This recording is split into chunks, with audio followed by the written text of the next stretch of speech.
À 67 ans, Cécilia brise enfin le silence. 15 ans après sa disparition du palais de l'Élysée, elle accepte de raconter ce que personne n'avait jamais osé dire. Les jours de vertige, de solitude et de rupture au sommet du pouvoir.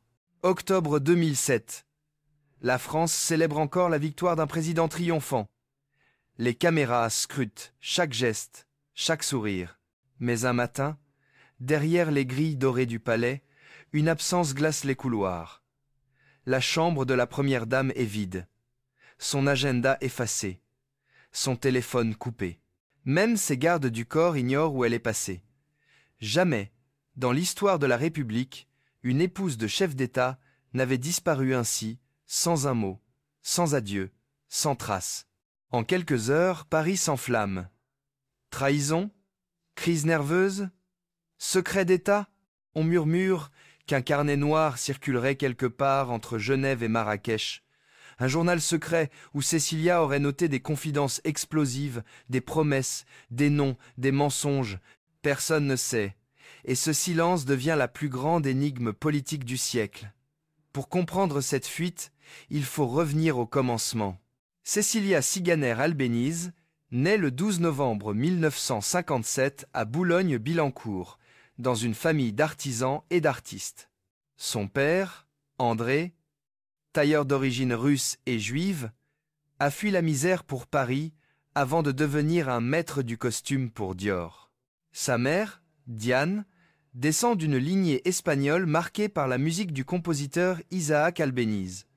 De lui, Cécilia hérite la rigueur, d'elle, la grâce, mélange rare de feu et de froideur. Élève du lycée Molière, étudiante en droit, elle comprend vite que les règles ne suffisent pas à gouverner le monde. Elle ne veut pas obéir, elle veut agir.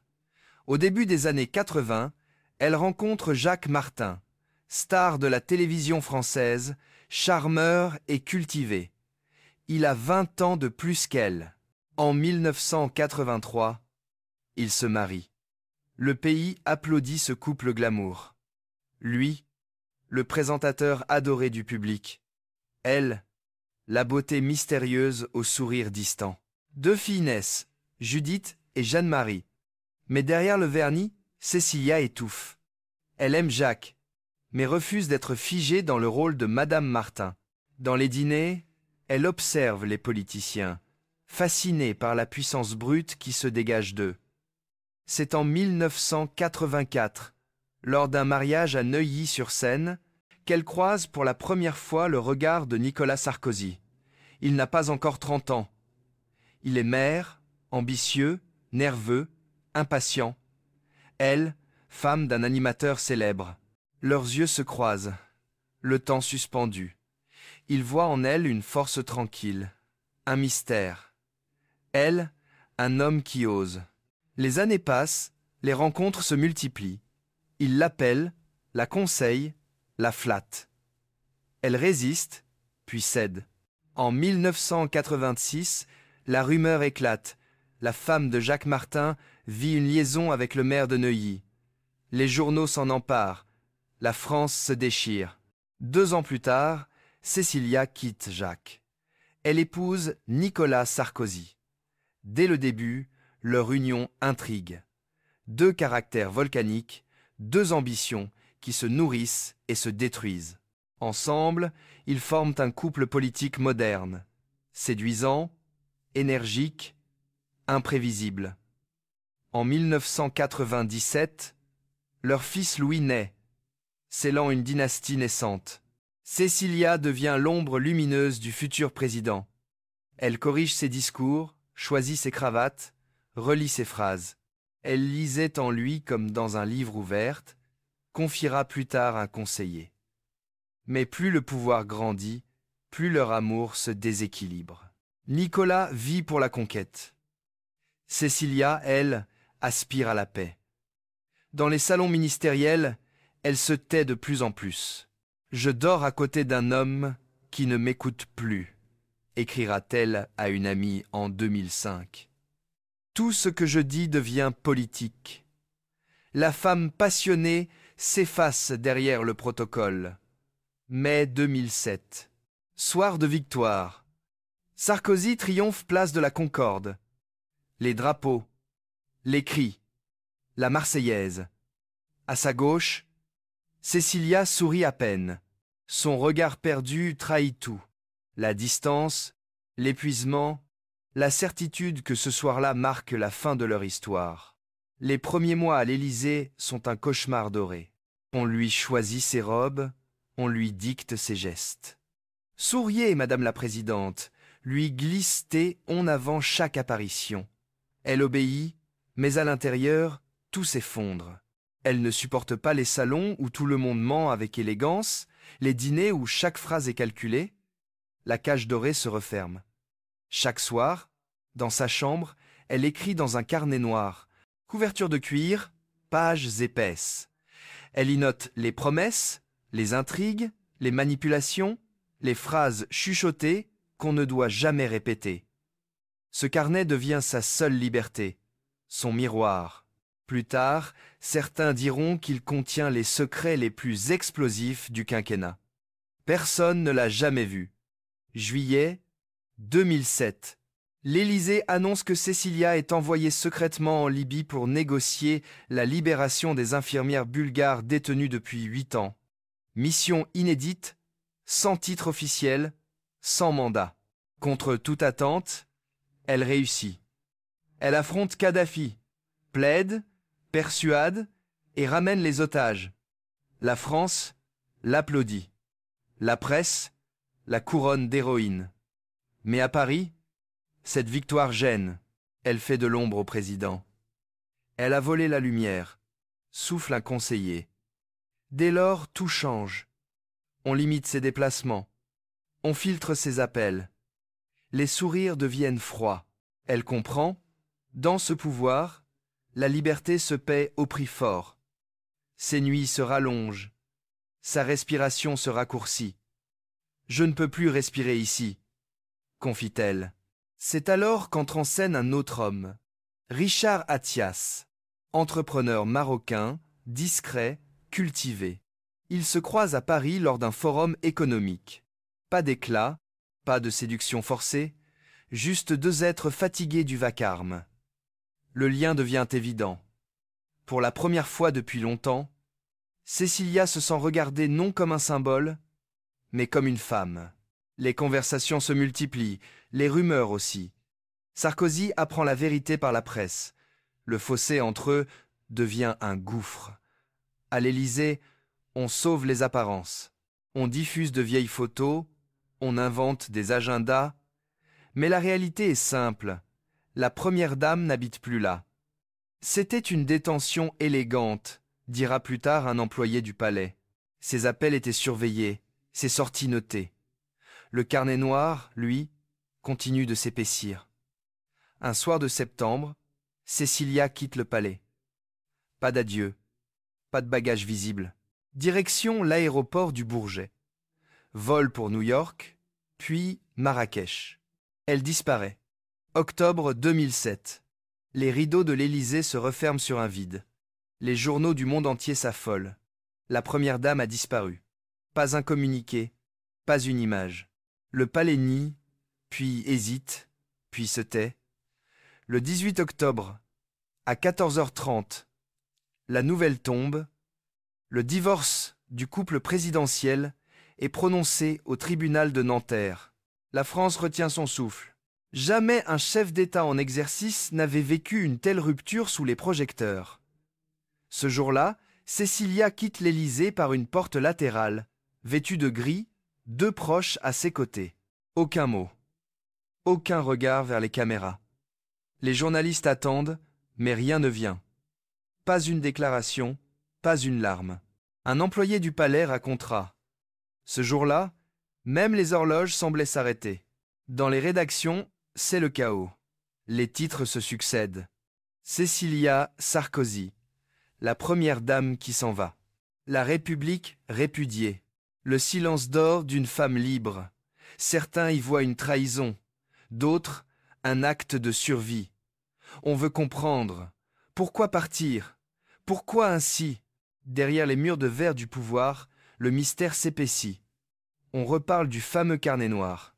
Ce carnet, dans lequel elle aurait noté les secrets entendus dans les couloirs du pouvoir, des noms, des chiffres, des promesses faites à huis clos. Un ancien conseiller confie anonymement « Ce carnet existe, et il contient des vérités qu'aucun président ne voudrait relire. » Mais Cecilia, elle, garde le silence, son arme la plus redoutable. À Genève, où elle se réfugie, elle reçoit quelques journalistes étrangers, jamais français. À chacun, elle répète calmement. Le silence protège mieux que les mots. Ce mutisme la transforme en mythe. On la surnomme la première dame fantôme. Les magazines s'arrachent sa photo. Les chroniqueurs inventent des théories. Exilée, amoureuse, menacée, malade, tout circule, rien ne se prouve. Pendant ce temps, à Paris, Nicolas Sarkozy poursuit sa présidence, seul, blessé, crispé. Ses proches décrivent un homme qui a perdu plus qu'une épouse, une part de lui-même. Chaque discours qu'il prononce, chaque sourire qu'il affiche, ramène le fantôme de celle qui ne voulait plus sourire. En 2008, loin du tumulte, Cecilia refait sa vie. À New York, elle épouse Richard Attias, l'homme qui lui a offert l'anonymat qu'aucun pouvoir ne pouvait lui donner. Pas de ministre, pas de paparazzi, juste 2 témoins, un échange de regards, une paix fragile. Le couple s'installe entre Manhattan, Marrakech et Genève, 3 refuges, 3 respirations. À New York, elle collabore à la société Richard Attias, Associates, spécialisée dans les grands forums internationaux. À Marrakech, elle retrouve la lumière. À Genève, elle découvre enfin le silence. Mais même loin, la France continue de parler d'elle. Certains l'accusent d'avoir fui. D'autres la transforment en symbole. Elle agit.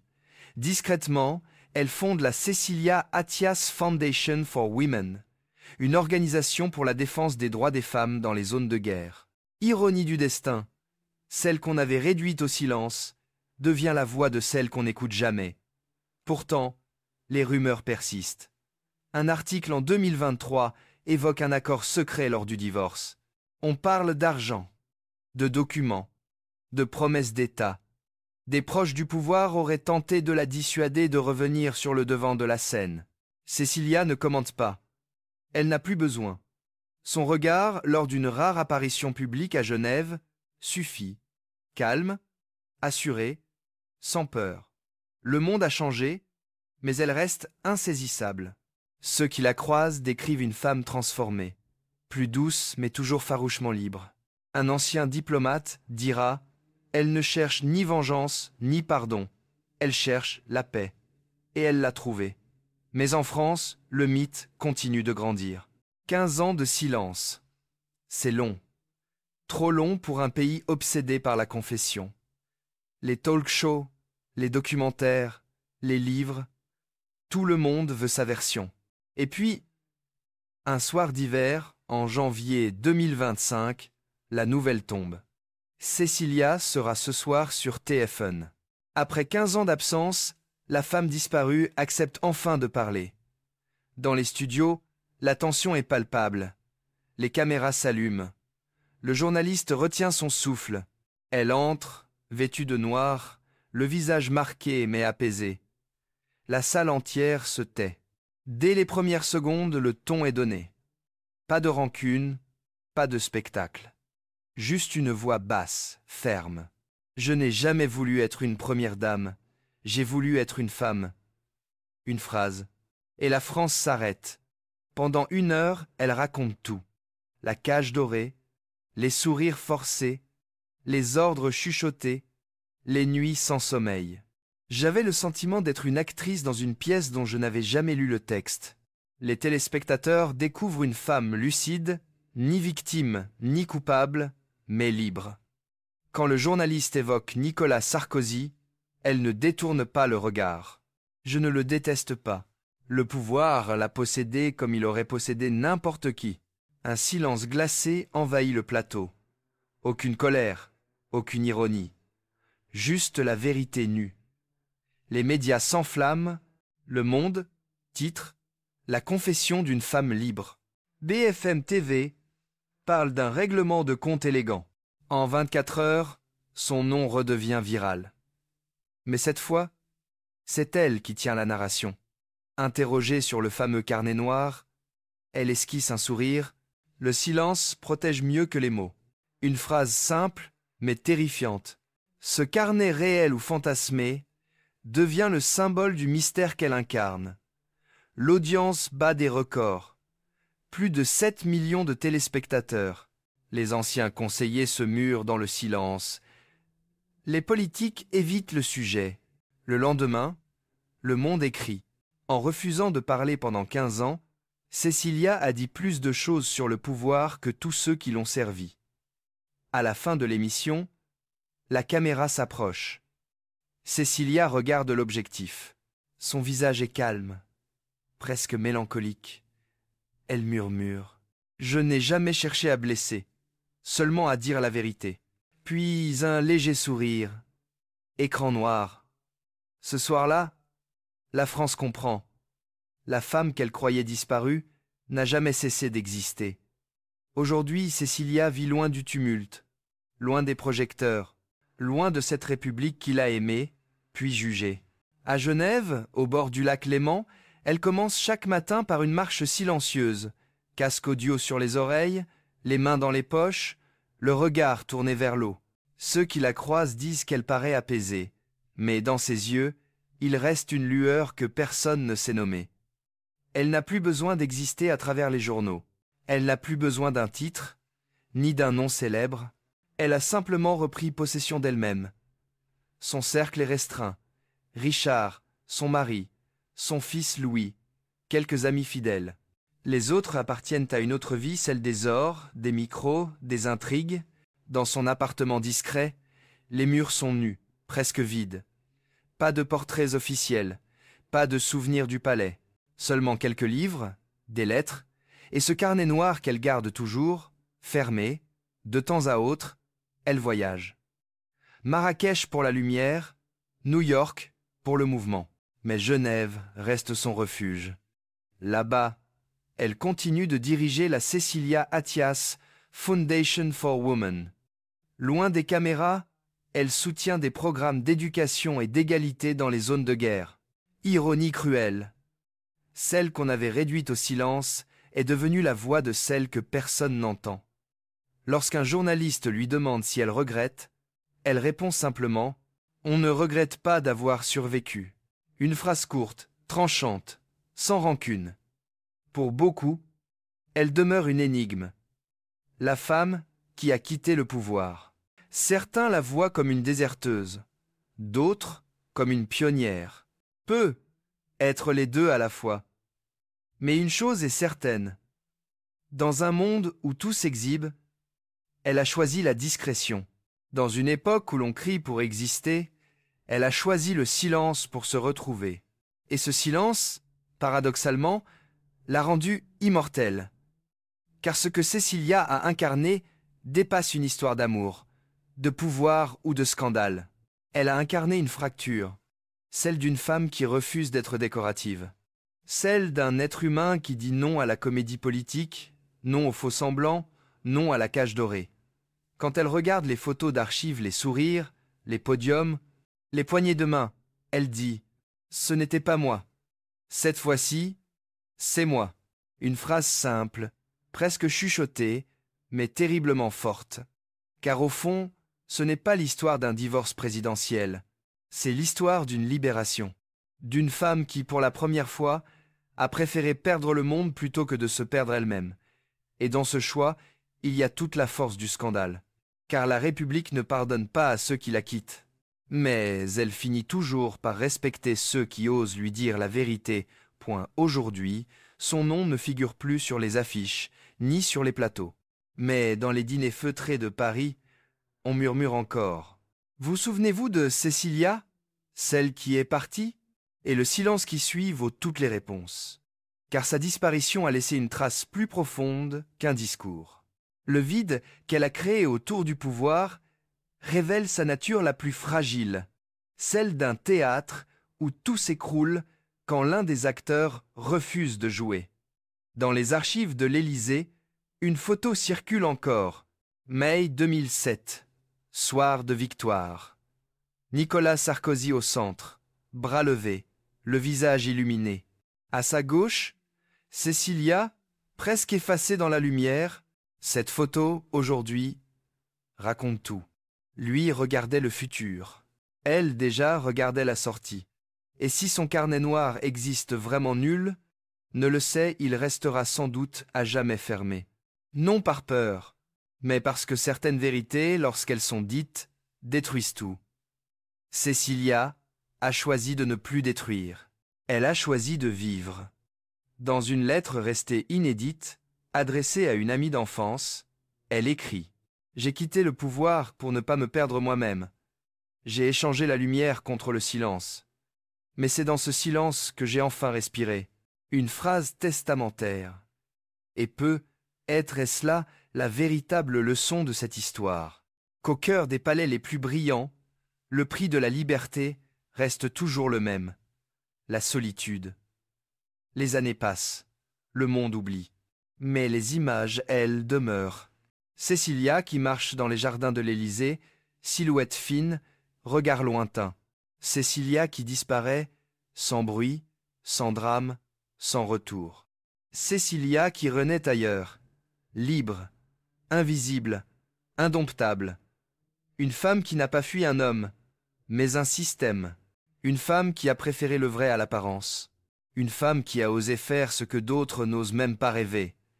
Dire non, et c'est peu. Être là que réside la véritable tragédie et la véritable beauté. Dans un monde obsédé par l'image, une seule femme a choisi de devenir invisible. Et ce faisant, elle est devenue éternelle. Dans les palais du pouvoir, les cris se perdent. Mais le silence, lui, ne meurt jamais.